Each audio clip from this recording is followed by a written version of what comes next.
Bible study at High Mountain Presbyterian Church. And we are closing in on the end of Isaiah. Right? What, 54? 54. Yeah. But look, it's only just a couple pages. Oh, all right. No, 65. You're starting a 66. Bible study with, Yeah. yay, the Yeah. book is almost over. So that's just the truth. I'm sorry.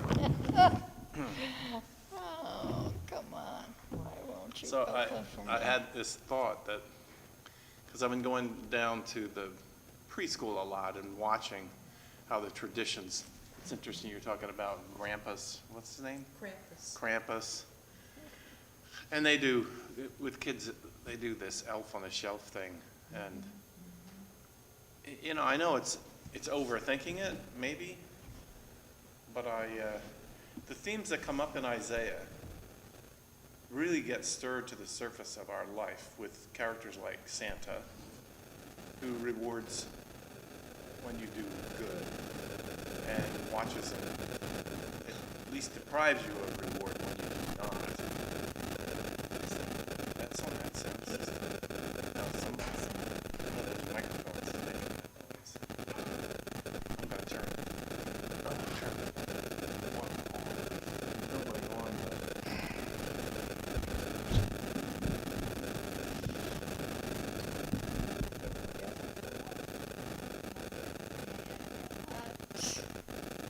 I just turned my Wi-Fi off because they told me to turn it on now. I can't get on Google. Kevin, can you pick up that microphone and see? That's the one making the noise.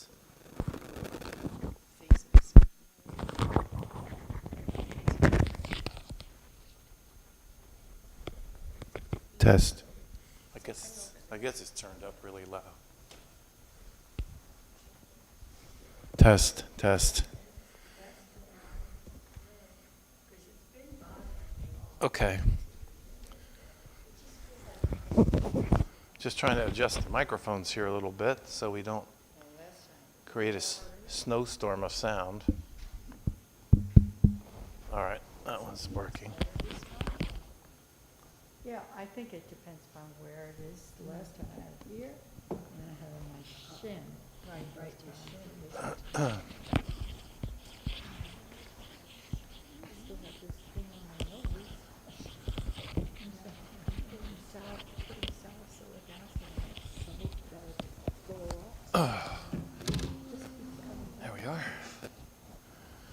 Okay, so as I was saying, I feel like that what surfaces almost naturally in us is this idea that, you know, if we do well, we'll get rewarded. And if we don't do well, then we get punished, right? I mean, that's the basis of life, isn't it? Yeah, transactional. But I've been really sensitive. I never really have liked the elf on the shelf. I don't know. The kids like it. The kids, they do like it, They but like finding it. yeah. And the thing is, they play with the idea of, like, the elf sometimes will do bad things. Oh, really? Oh, yeah. So they'll come in the morning now during this season, and the elf will have gotten into the paints. And the paint is all over the easel, and it was a mess. And the kids are like, they come in to see what ruckus the elf has caused. Wonderful. That's different. Yeah, but Yeah. my daughter and son-in-law, when they did it with the kids when they were little, the one year I know they had the elf hanging out with Barbie. Yeah. And that was kind of cute, but that was as bad as it got. Yeah. No, and some of them, I mean, you have to sort of get to know your elf when he arrives, see what kind he is. But I was down there and I was watching and listening, and the kids, they pick up on the transactionalism really well.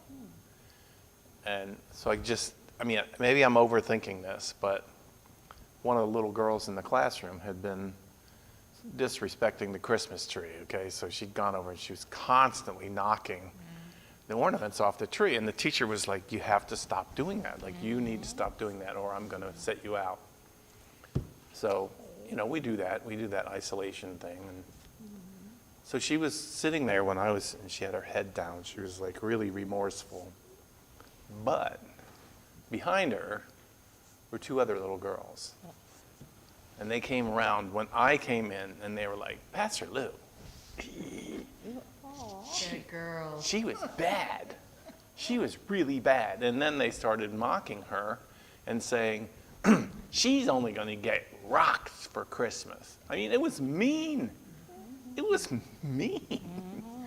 That's how girls fight back. They don't use their fists, they use their tongues. Oh my goodness. And every It is time mean. they repeated it, her head went down and down and down. And I said, I looked at these two girls, and I know I can be really intense and scary to kids and I looked over at these two girls and remembered all the bullying I'd experienced in school.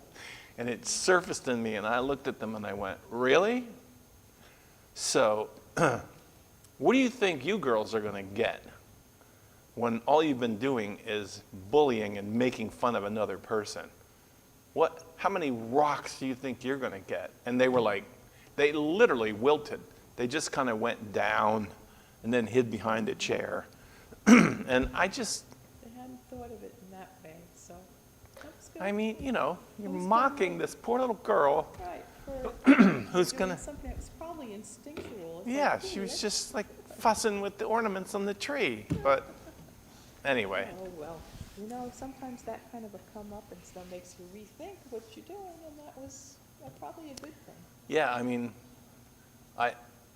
I circled back around the next day and talked to the teacher in the classroom, and I said, I wasn't going to interrupt you at the time, but it's curious to me why it was all happening right in front of you, but you weren't intervening. Like, you saw the one girl, flicking the ornaments Yeah.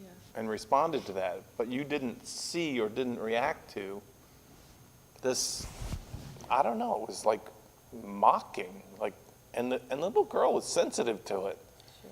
So of course, again, I go in, I'm the boss, I go in and I'm laying this out, and then my teacher's like, oh, so, And you also chastised the teacher. yes, so I did. So Everybody's I'll feeling blame it shame. on the elf on the shelf. That's right.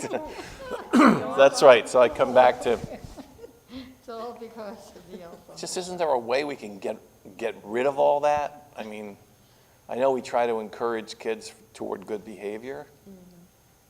And I guess part of it is the carrot and the stick, right? The If reward it's and the Krampus, punishment. though, nobody's going. Yeah, what about when the do stick that. is horrible? Like Conjuring Krampus is gonna come and gather you up in a garbage can and take you out and eat you. Oh my goodness. Hey, I mean, that's kind of what Isaiah says. yeah, exactly. Isaiah is like graphic. Harsh. So did we decide that we're reading 54? That's what you said. Although I have my markings on 54.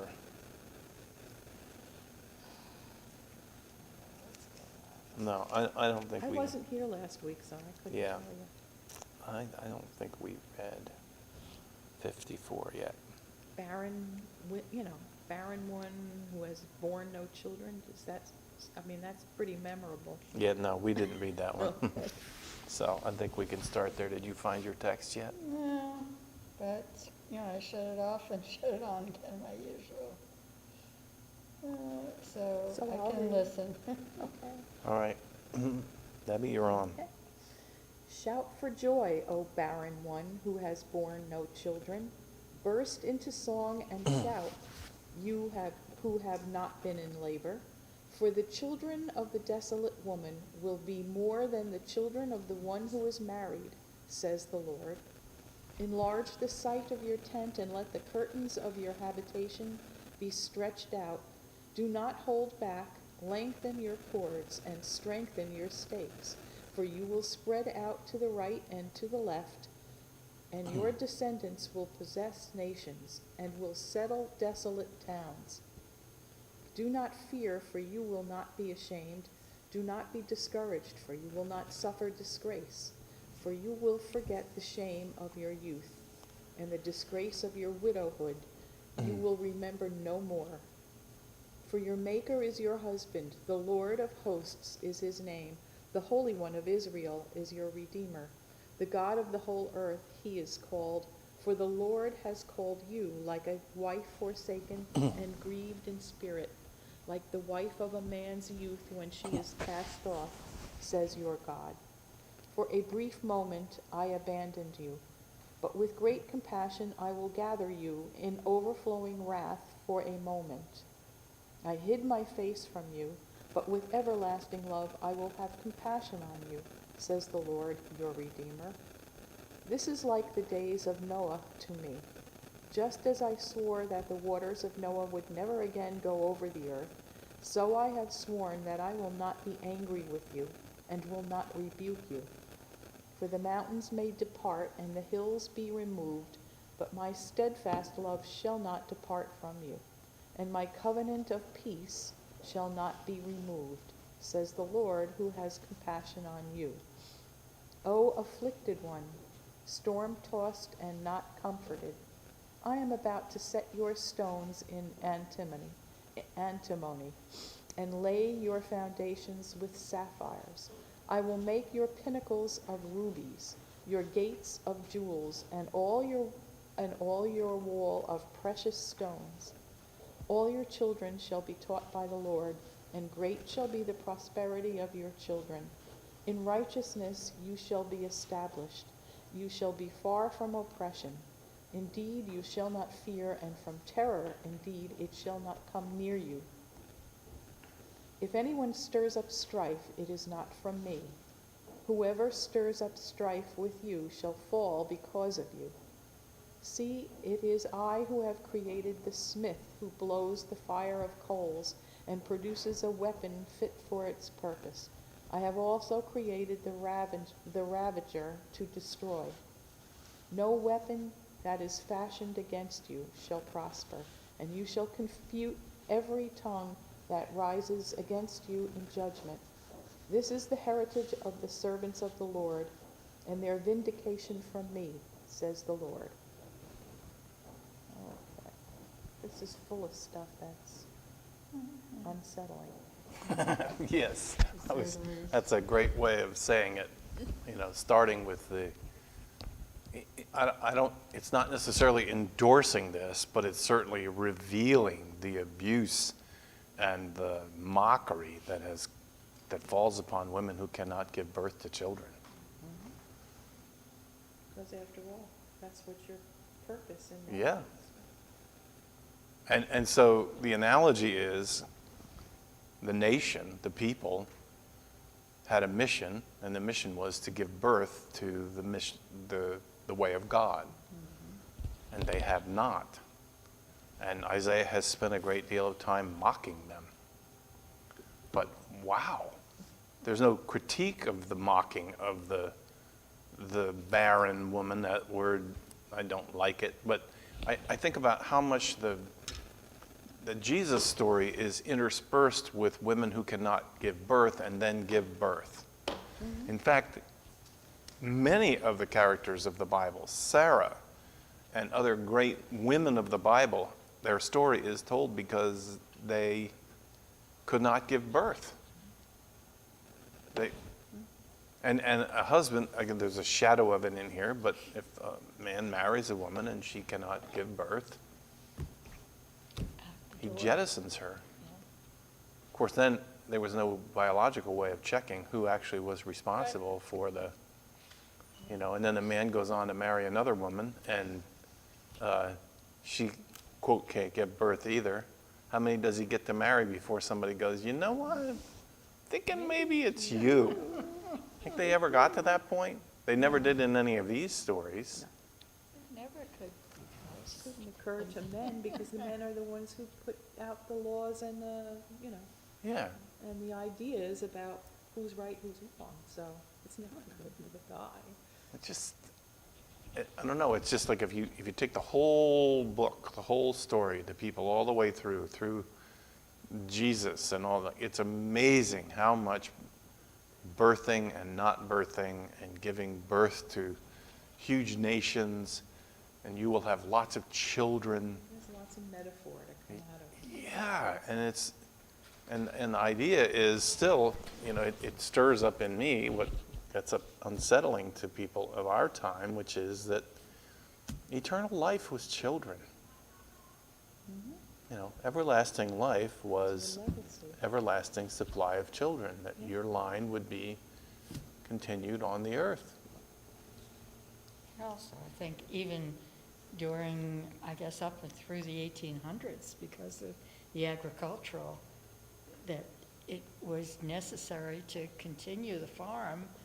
You needed lots of hands to be doing it, so it was an economic thing as well as a status symbol, I guess, or whatever. Well, they always say that, okay, we have to have sons to do the farm. But how many times do you hear about women out in the field Right, doing the work? Yeah. So that's no excuse either. I think it's just a bias against women. You think? I think. I don't know where it comes from, but it's pretty clear. I mean, even when they claim that God has set his hand against a man, it's always that he gave you a wife that was barren. It wasn't, the women have almost no identity in this. They're just a thing. And but if you want Possession, to just like mock the woman, then everything else. you let the other women mock her, like Right. those little girls. Yes, Right. exactly. Yeah, the punishment is the mockery that comes with. Aw. Well, is that why when you say that females use words, right, to Probably. get back? Because Well, we can't They- punch back as efficiently. We could get clobbered ourselves, so you use your tongue. I mean, it's, in Islam, they say, most of the women that go to hell is because of their tongue. Right? So it's backbiting, gossiping, slandering, saying things to get people in trouble, lying, all those things that you can do with your speech. And then when the prophet was asked, well, does that mean there are more women in hell? And he said, no, there are not. So it's also saying, and I think that to me is like, oh, all right, so you're acknowledging the fact that men do horrible things too. Maybe not through so much, their tongues, but they do all the rest of the stuff, stealing, killing, making wars and all this jazz. So that's kind of a little more comforting than some of this stuff, but this is only symbolic. It is symbolic, and it's disturbing because it draws on the cultural values of the time. He's not endorsing them. He's just using them As an to example. illustrate this magnanimous decision of God. Like, it's a very human description of God. Like, I lost my temper. Yeah. And I'm going to promise I'll never lose my temper again. That sounds like a violent husband. It does. I mean, so you got this issue of the woman that can't give birth and is mocked, but okay, her story's going to be redeemed because all of a sudden she's going to have a baby. And then I think of Elizabeth in the New Testament, and then Mary, and how in the world does Mary and the idea maybe that's in there, maybe the idea is in there that Mary got pregnant without having sex. I'm not really sure that's in the texts. I think we don't understand enough of this master story about birth and infertility and all the rest of it to really understand the story of Mary and Joseph. I don't know. But here it is. It's all in here. And then overlay on that, on verse 8, in overflowing wrath, for a moment I hid my face from you. But with everlasting love I will have compassion on you. So working with domestic violence, they talk about the cycle of violence. And in the cycle of violence, there is the abuse, the physical abuse. And if you think of it as a circle, what comes next in the circle is the promises of I will never do it again. And then in the completion of the circle is the roses, the gift that comes that says, look, I lost my temper, I'm really sorry, I will never do it again, and the promise mode. And then, of course, you go around the circle, and then in ways that you can't really predict why or how, the fuse is lit again, and I have overflowing wrath. And is this the way Isaiah wants us to understand God? Like, is that? How can you have everlasting love if you have wrath? Yeah, well, never again, right? Or Never make a again. mistake. I Yeah, mean, never again. It's like, well, I made a mistake. God doesn't make mistakes, we're told, and then, oh, God made a mistake. It sounds like God made a mistake. Yeah. And it goes on, like the days of Noah to me. This is like the days of Noah to me. Yeah. Just when I swore that the waters of the earth, and from the beginning, when I started these Bible studies, I made a huge deal out of the fact that I think the story of the flood of Noah is an acknowledgement on the part of God that God made a mistake. You read the story through, God floods the earth in an effort to redeem it and to start over again. And Noah comes off the boat and does his continuation of the brokenness of human beings, just like the ones before.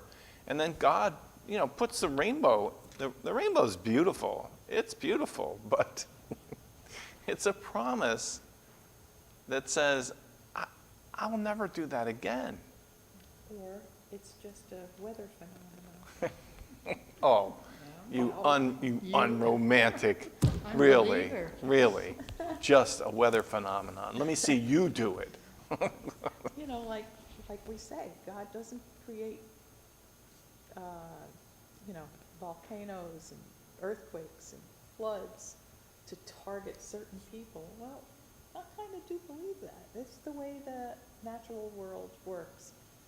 And what matters is the response of humanity, Yeah. of creation to it. Yeah, I don't But these disagree with that. stories are going after, I don't want to say primitive peoples and how they thought, because they are pretty sophisticated in their thoughts, but in an effort to kind of explain why things happen, there's also that, like you were bad, like you were saying, you were bad and then you're punished. That had to have something to do with your action and God's displeasure. And like you said, Isaiah's full of it. Yeah. But have we gone any further? No. And here, That's what's disturbing to me Yeah. about reading this, is that it's still happening. we're human and we tend to think in those terms. I don't fault Isaiah for being human. That's what he is. He's human. Except he's putting words in God's mouth. He is, and I think we all do. I mean, I do that. I don't know anybody who isn't tempted to do that. Well, as you say, Try to people who understand want to something. make God in their image rather than themselves in God's image. Well, and I think that's everybody. Yeah. I mean, your comment about the rainbow it's what we do. We invest meaning and we invest divinity in all kinds of things that happen in the world. That's who human beings are. I talk about it as theology from below. The church I grew up in was theology from above. They thought our ideas of God had rained down from the majesty of God and had landed on us, and that this God communicates with us from above to where we are. My theological education has invited me to think differently. Theology arises from our experience of life. We see a rainbow and the timing of the rainbow, and we theologize upward. We then understand God from the experiences of our lives. And I get that. I'm fine with that. And then that way we can hold each other accountable for the ideas that we develop about God. I like this phrase here in particular. I really like verse 15. If anyone stirs up strife, it is not from me. Okay, now I think that kind of is more in line with what I mean, It's Yeah. we who cause the strife. It's, you know. Yeah, and stop projecting divine meanings onto the things that you have actually generated, you know, so that you want meaning. Okay, everybody wants to have meaning. They want to see a connection between things. Nobody wants to believe that life is just a random series of molecules just happening. Nobody wants to believe that. And I get that. So, but in the effort, that's where this transactional analysis stuff comes from. The transactions come from looking for meaning. If bad things are happening, they have to happen for a reason. And yet, now, I can say, okay, I'd like to really do away with that until I get to the current condition of the earth and the environment. And what I want to say is, it's time to get awakened to the consequences of our way of living. You know, it's like... It's not God who did it, it's human beings. Right. Who caused It's it. right. It's God who. It's human beings who caused it. But even Isaiah would say that. Even Isaiah would say, you know, it's you caused it. But when you live this way, you know, it's going to fall on you. It will come upon you. And then when you look around after the jet stream reverses direction, and the polar ice caps are melted, and the sea is raised by 3 feet, and you know, most of the economy and industry of human living happens in that 3 feet of the shore, then everyone will go, why is God doing this? We pray. Do more than pray. Recognize your responsibility on this earth. You have a responsibility. We want God to have all the responsibility, all the fault, all the praise, but all the fault as well. Yeah. We don't like to fault ourselves for the Can't things be that us. we can control, like Yes. this sort of thing. For the things that we can control. So if anybody's stirring up strife, stop blaming me. God says, you know, it's not from me. It's not. Although God, it seems to me, God, in Isaiah's mind, God is willing to say, I lived that way. I did that. I hid my face from you, Right. but I will never do it again. Yeah, until next week. And the verses 2 through 3 have so much resonance with what's happening in Gaza and in, you know, Israel. Enlarge the sight of your tent and let the curtains of your habitations be stretched out. Do not hold back. Lengthen your cords and strengthen your stakes, for you will spread out to the right and to the left, and your descendants will possess nations and will settle desolate towns. Invitation to do what all human beings kind of are inclined to do. Take something away from somebody else, if you want it. And then say, God Right. is blessing us with this. But again, I think there's a selective history telling here. The key word to me is that last sentence, you will settle desolate towns. That is a recurring theme as the prophets are going over the history. It's like, to me, in American history, they don't want to teach the fact that, you know, that white settlers abused black slaves in order to find prosperity. You know, and in Florida, you have these people that are saying, well, you can't teach that in history because it makes the white kids feel bad. Okay, really? Okay, but the story, nobody wants to tell the story that way. And in Israel's history, nobody wants to tell the story that what was considered the domination of the lands they moved into, it's there. I've shown you some of those examples. But then they're spreading out further and they're fighting with the Philistines and Yes, they do. translate Palestine. Right. In Arabic, Yeah. Palestine is Philistine. It's still the same. It's kind of there. Yeah, it's still the same idea, but the prophets are warning them that you didn't get here through violence and all the rest of it. You got there by the hand of God, and the hand of God it leads you into opportunities in which you can expand and, promise to Abraham was more. Peacefully, Yes. and human beings say, oh no, God told us to go to war with this, that, the other.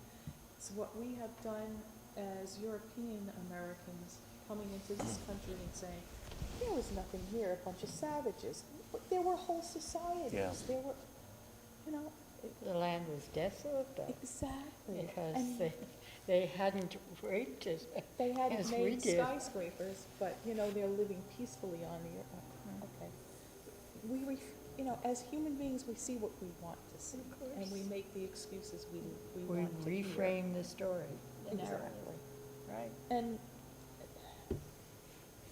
these stories are wonderful, the origin stories and the stories about how each individual civilization spread. Everybody's always the good guy in their own eyes. Right. They tell the story themselves. Exactly, but we're human beings, we do this. But to look past that and to see, what the consequences of our narration has on other people is difficult to do. If you've been raised with that, it's hard to rethink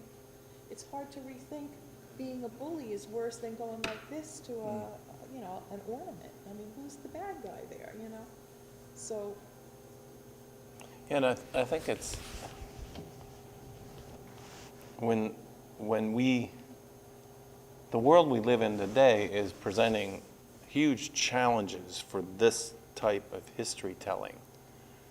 Huge challenges, because this world was full of winners and losers, and it was full of the elimination of the other.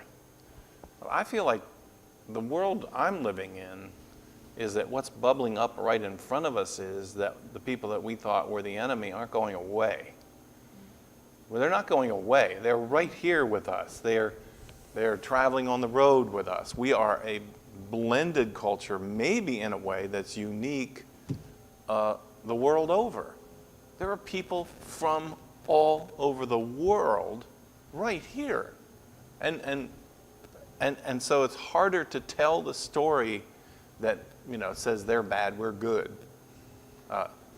Especially as we start to tell the history and we have some effort to tell the truth about who did what to whom, and it's, the history of human beings is not good. Even the good people aren't good.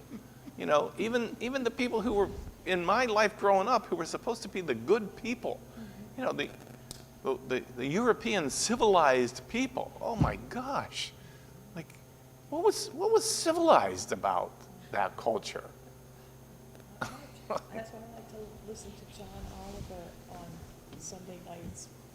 And when he goes into a rant about something, that's gone wrong Yeah. in the world, and then he always says, and it's people who have the same accent as me, who, like meaning the British Empire. Right, he's and trying what to- they, right. They were bringing civilization. That was the narration they got. What they were doing was exploiting and harming. But, there were those, it's not ever it's not a black and white thing. Being human it's difficult, and it's not always fun. No. And even the lessons that Christian missionaries have had to learn as we reflect on our history. I wish I had it, because I'd love to have it on my wall. There's a prose statement that talks about how the church sent out missionaries into, North America and South America. But right behind them, if they would have turned around and looked, they would have seen the industrialists and the business people who were right behind them. So the gospel is forging the way into a culture. And as soon as the missionaries got in there, and they were very concerned about teaching English, teaching people to read, Walmart came right behind them, And so what is seen as a mission for the gospel, whatever that is, whatever that version was, teaching people to say, Jesus is my Lord and Savior. On the heels of that comes the exploitation of commercialism. And, you know, what are we doing? We're helping to spread civilization. That's right. Even if you don't believe that, it helps Right. to spread Right. that word. 'Cause, Just keep telling that story. what did, on the news, I can't, I shouldn't say it. You'll get cut off. No, go ahead and say it. What was a Trump thing? I don't think they're listening anyway, so. Everybody's accusing him now of being what we all see, a wannabe dictator. And so they asked him point blank, does that mean that you're going to be a dictator if you get reelected? He says, no. He says, well, no. On day one, yes, I'm going to. And then he rattled off of, and so now he's not even denying, you know, what the plan is. And they use these kinds of things, like we're doing it for the good of the Christian nation, this, that, Right. that will appeal to the people who he knows are his voters and his, you know, the majority of the people who might be afraid. He says, I'm going to cut off immigration, I'm going to, you know, punish my adversaries, and if that's not a dictator, I don't know what is, but. Mass deportation. He's used those words. The largest deportation in the history of the United States. We'll get our country back. Get our country back, whatever that means. I had some, I mean, now, it was Tuesday. Yesterday I went to the ladies' luncheon. We cooked, we had a nice time, but then there was a janazah, a funeral service for a 23-year-old who had COVID and had some other issues, so he succumbed, which was awful, and everybody was happy, and then, you know, so then the conversation went to what's happening, you know, and a couple of the ladies said, "Look, we know what it is. What the Israelis want is, they just want to kill us all." These were two Palestinian American ladies. And I said, I'm not so sure about that. I mean, you know, they would rather not have you in their way. They want to expand. But do they really want to? She says, look what's happening. Yes, and I'm thinking, if I were in their place, that's what I would see right from the beginning, from 1948 on. They killed. I mean, I was talking to a lady whose parents had grown up in a town that doesn't exist anymore. She said we were killed, and then those who didn't flee, you know, those who did flee thought if they went back they would be killed. So they were killing to try and get us out. She says, they're still doing that. And how can you argue with that with somebody who lived there? But the thing is, okay, but they're there, and not all Israelis think that way. No, that, I think, is the key. And not all And Palestinian Americans think that Right. way either. But just let there be like a few weeks of this killing that you see on TV, and then let there be a cause for sorrow in the community, and then everybody's mind goes to the very worst. And I feel like I'm not going to be liked by anybody, because I'd rather just say, let's think about miracles. It's almost Hanukkah. The miracle. No, I dare not say that in the masjid, but it's the way I feel. Like, you know. I think there's I've been listening, I listen all the time to NPR, and they bring on really good people on this issue, Palestinians, and then Israeli people representing the Israeli government. And my feeling after listening is there's a truthful story to be told from everybody. Mm-hmm. There's a truthful story to be told from everybody. And what's encouraging to me is that there are some people in, I don't even know if you should call it Palestine, in Canaan, you know, there are people who know both stories. Mm-hmm. And they believe both stories, and they're trying to live their lives in, I don't know if it's defiance or in sort of taking charge of those stories and saying there's an insanity that is going on here. And both sides are infected by it. And, you know, you get a mass murder, and don't want to jump right away, but no, I was a pastor after 9/11 happened. And, I was here.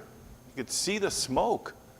I get it. I understand the terrible atrocity of watching for people to jump from the towers.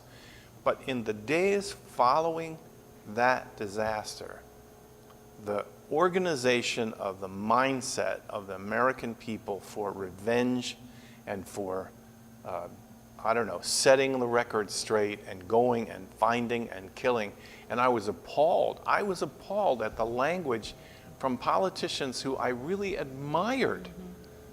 And all the talk about Osama bin Laden, the rallying cries, even from Obama saying, we're gonna go get him and we're gonna kill him. And my little tiny voice was like, we are a country founded on the right to trial. We're founded on the right to defend yourself. Nobody gets summarily executed. Like, okay, I don't care how angry you are. I don't care how righteous is your description of your own suffering. But And then who did we go after? Yeah. Because the Bush family didn't like, what's his name? I can't. Yeah, Saddam Saddam Hussein. Hussein. But that's We what went into Iraq, which had nothing. very little to, it was the Saudis. Yeah. Well, Oh, we we don't can't want to touch bother that. them because, Can't rattle that saber. So it's so transparent how dopey and bloodthirsty we can be. I mean, and who suffered? Hey, everybody over there suffered, Right, but we suffered. right. Look at How what many it did to souls? our economy. Look what it did to, the Soldiers lives that of went there. the soldiers and their families and all of, it's like, who suffers then when you can't find ways to not be bloodthirsty? Okay, if there's a terrorist group, find ways to do it without mass obliteration, and do it with some kind of realization that you're not playing to the people on the news.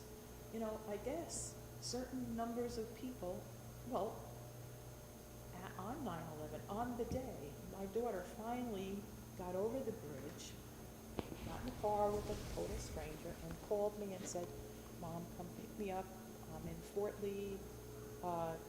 Could you get down? Oh, no, I guess she had made her way from Fort Lee by bus into Hackensack. Can you pick me up? She lived in Lyndhurst at the time. Okay. So I go.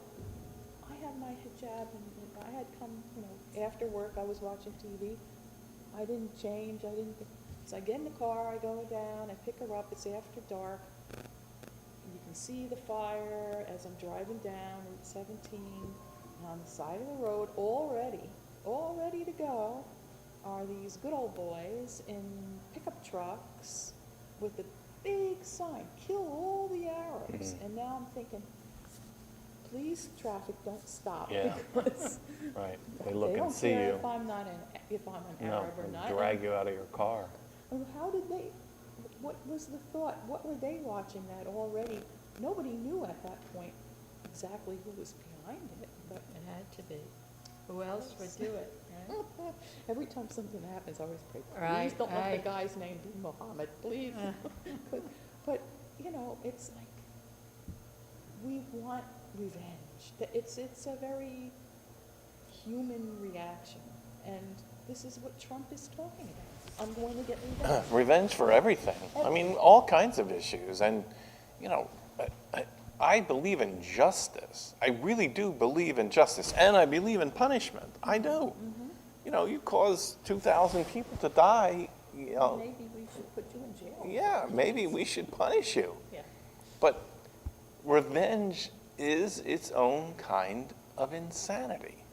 And Trump has said, And it's, I am your yeah, retribution. that's right. He's playing to that crowd. He knows he's a dumb guy. He's really as dumb as a brick. But that he knows. He knows how to appeal to the baser instincts of people. That's how he's gotten ahead. And he's not afraid to lie or cheat anything else to do it. Polite society, yeah. Right. Yes. Polite society pushes vengeance down under and tries to get you to refine it into decent acts of saying this is what's required in society, and we feel the need for revenge, but we're going to try to build life better. But somebody's ripped the lid off of that. Somebody's ripped the lid off of it. And it was one thing, the good old boys that got together and rallied around the idea of kill all Arabs. But remember, there was, and I think in some ways still is, a very significant group of people who believed that the U.S. government had done 9/11. Oh, yeah. That they They had, still do. that this was perpetrated by, the dark web of internal, government bureaucrats. And I think, oh my goodness, our imaginations are so powerful in this drive for finding somebody that's guilty. And what I don't understand is, where is all the suffering in American life? I've seen people that suffer. I've seen people that have suffering of not knowing Right, where the right. food's going to come from. But that doesn't turn them into hostile people here. Not always. Do you think? Yeah, sometimes. Yeah, I mean, not in big mass groups, not so far. But individuals who barricade themselves inside houses and want to shoot the police as they come. And then they say, they find this manifesto and they're like, oh, all their grievances are all the things that they've been lied to about. That happens. But luckily, so far, it's usually individual wackos. It's not that, but January 6th was a big group. Yeah, well, Wackos. somebody convinced all those people that they are Lied to them. terribly suffering, they're suffering terribly, and that they're vulnerable, and, they play a song, a lullaby of this is a terrible life, and somebody's causing it, and It happened with Hitler. He knew that song, and he sang that to the German masses. I'm sorry. can I just take this call? It's from my son. His dog is dying. Aw. Hello? Hey. So, yeah.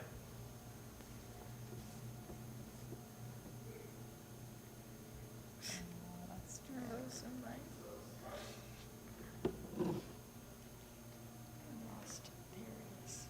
Yeah, that's what Hitler did. You gotta blame somebody Right. else, and then they lie to the people, and the people believe it, and then all of a sudden you've got this mass hysteria. And it can Someone happen. has to someone has to have caused it. So you need to find the bad guy who made this happen to you,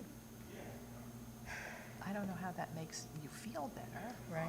but politicians and. It gives you a cause, I guess. Yeah, That's the and if you're looking for power, if that's your end, the means to get it is to get people angry enough to come to your, to believe anything you say. Of course, that way is the way of ruination. I mean, our country doesn't work smoothly. Democracy is not easy and not, black and white. Like, the dictator says, do Right, this, you do right. that. It's not. You debate it, you yell at each other, you come back together, it's. But people prefer sometimes somebody who's, we've talked about that before in terms of the Bible itself. People prefer somebody to say, this is the meaning of this. Right, That's it. exactly. Don't argue with me. It Yeah. seems easier, but in the Yeah. long run, it's not. It makes more problems. But it's a simple answer, Yeah. and it's easy to follow, rather than trying to work it out and, try to figure out somehow or other how to live in chaos. And that's Well, really, that's a great description. How to live in chaos. right, We're not going to get rid of chaos. right? So how do we live in it? I don't know. I was very upset yesterday. I was like,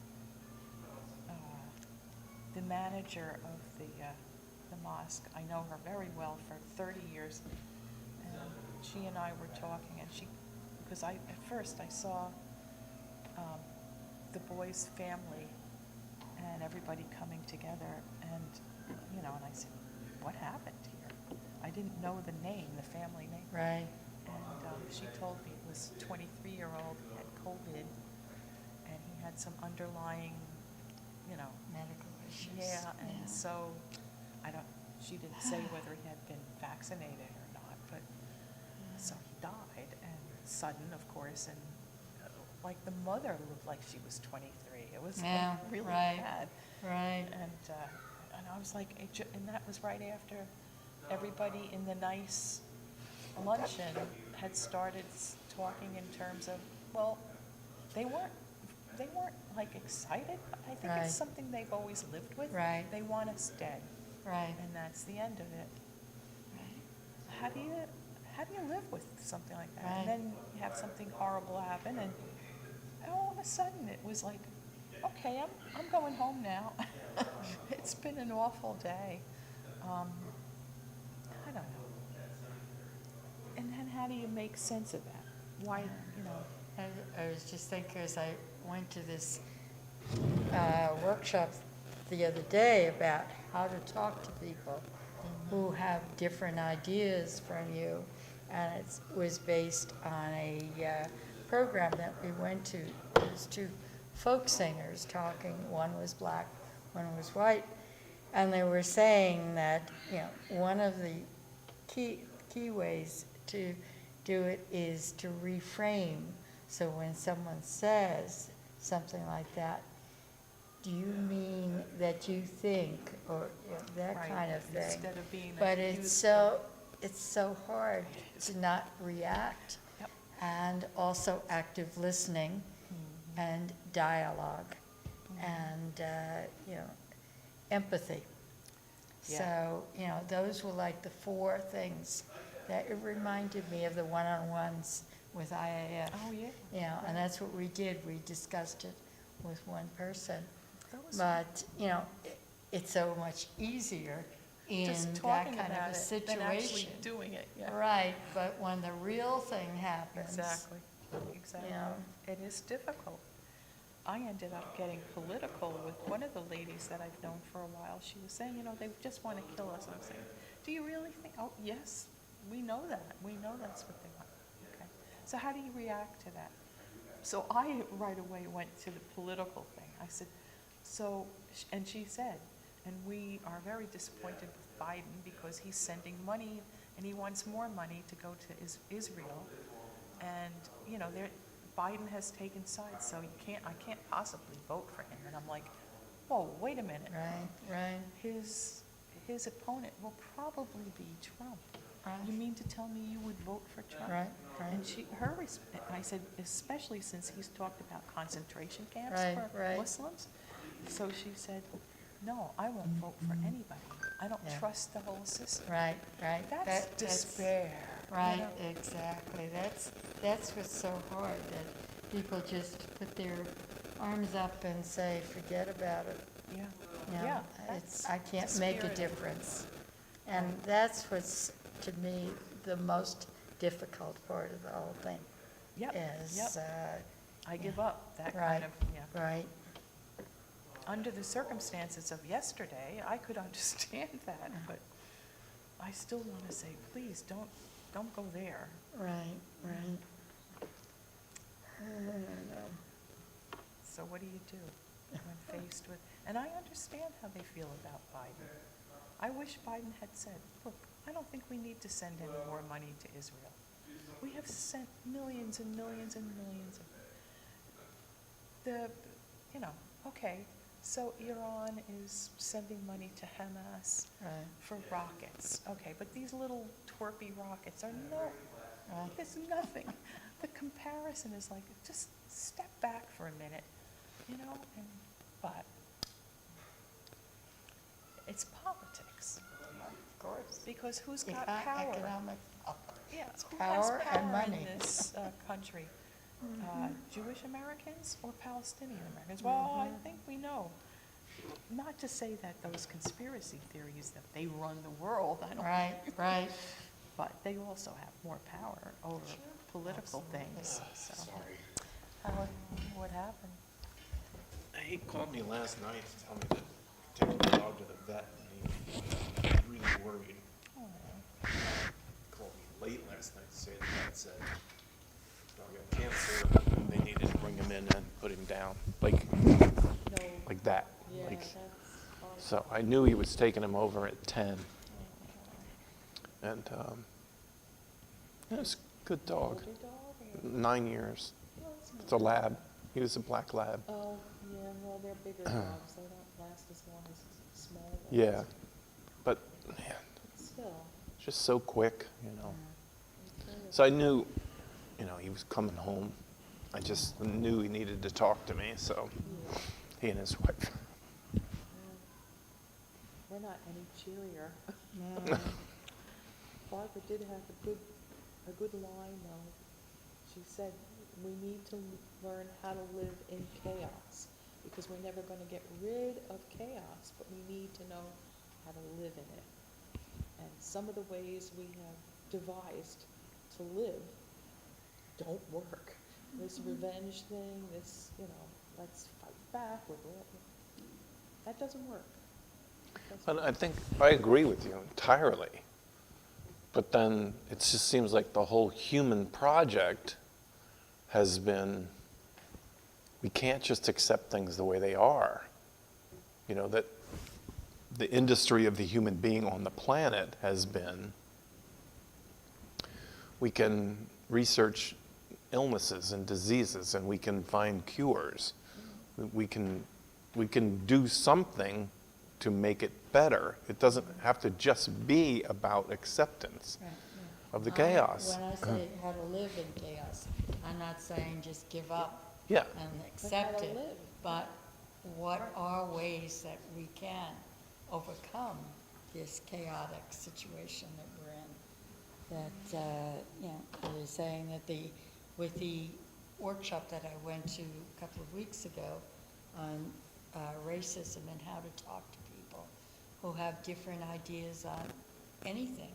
And, there were 4 things that we did one-on-one conversations, and one was empathy, that you need to have empathy for the person.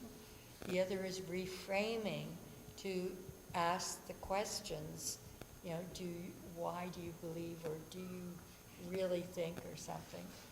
Active listening and dialogue. And I said that, it all sounds easy.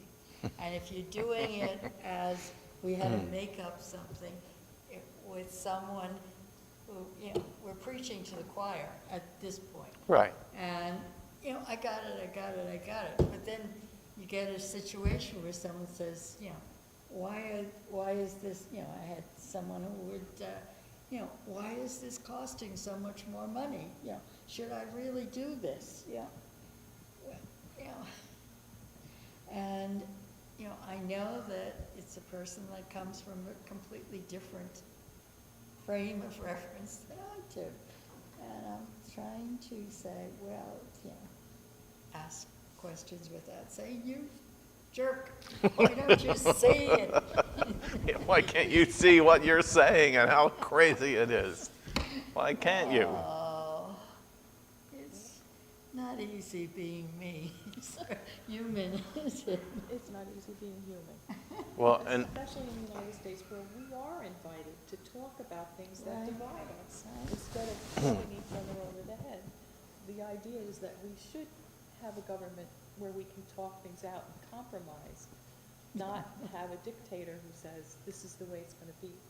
That's it, but it's that issue has bounced around in human society since civilization began. And that's why I go back to Genesis. I really believe, it's not that I believe the Bible dropped from heaven, but I'm telling you that the account of Eve and Adam in the garden with the serpent, to me, is the most profound summary of what we just said. And if you give Eve voice, and she looks up to God and says, we cannot live this way.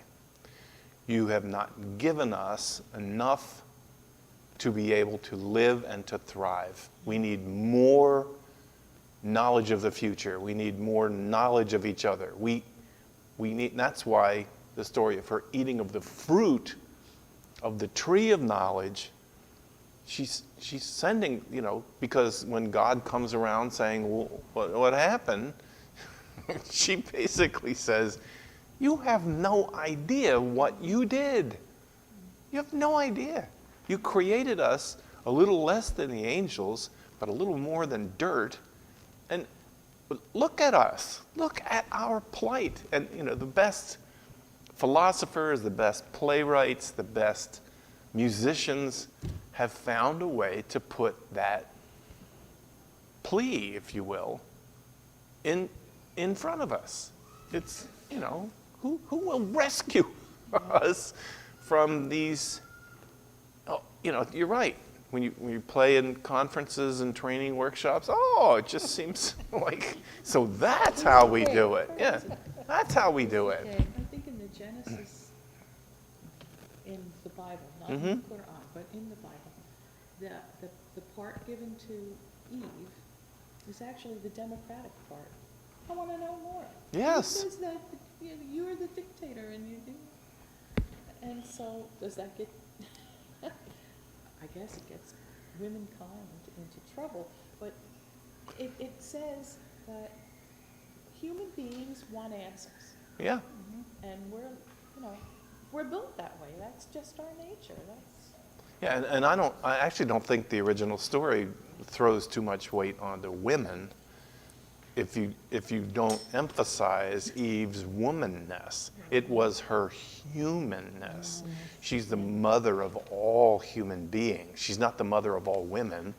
She's the mother of all human beings. And so and then also, so where does Eve get this plea from? Where does it arise from that she says, this is unacceptable? Well, where it arrives from is the things that happen in the world. The serpent. Creation comes along, and everything has a part in it, creating the chaos like you're talking about. I love Buddhism, I do. And people say, when they listen to me preach, they say I'm more Buddhist than I am Christian. But the reason I love Buddhism is because a big tenet of Buddhism is facing a broken world and recognizing that there are jagged, awful experiences in this life, but that there is benefit from meditation and reflection before action. And also, I was thinking the same thing in terms of Buddhism, and that's what the idea of living in the present moment. And that's why I don't know what's going to happen tomorrow. I don't know what's going to happen next week or whatever. But I have to live my life thinking, what is the most I can do this moment? And realize that I don't know the future. No. And I never will. I don't have a Ouija board or whatever that's going to tell me. No, and I think that emerges from the lessons of God and Eve and Adam and the serpent.